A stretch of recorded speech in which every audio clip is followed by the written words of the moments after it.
ونحمده ونصلي على رسوله الكريم اما بعد اعوذ باللہ من الشیطان الرجیم بسم اللہ الرحمن الرحیم۔ حضور اکرم حضرت محمد صلی اللہ علیہ وسلم کی مبارک زبان سے اور ابو داؤد کی سے روایت ہے کہ جو صبح شام یہ دعا پڑھے گا ادھورے کام پورے ہو جائیں گے۔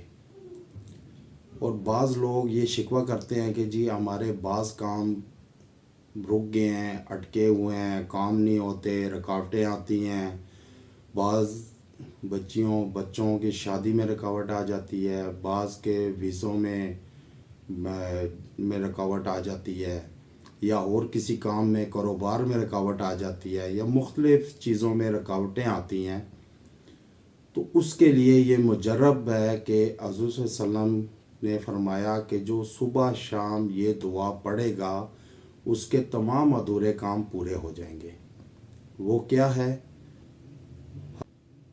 حسبی اللہ لا الہ الا ہو علیہ توکلت وہو رب العرش العظیم۔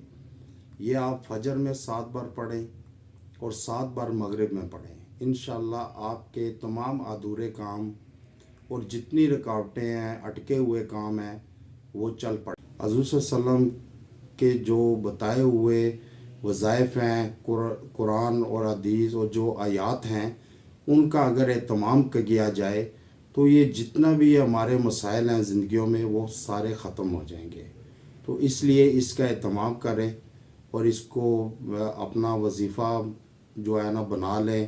وظیفہ اسے کہتے ہیں کہ جو زندگی کا حصہ بن جائے، جو پھر ہمیشہ کے لیے اس پر عمل کیا جائے، پڑھا جائے متواتر، اس کو وظیفہ کہتے ہیں۔ تو اس کا اہتمام کریں۔ صلی اللہ تعالی علی خیر خلقہ سیدنا محمد وعلی آلہ واصحابہ اجمعین برحمتک یا ارحم الراحمین۔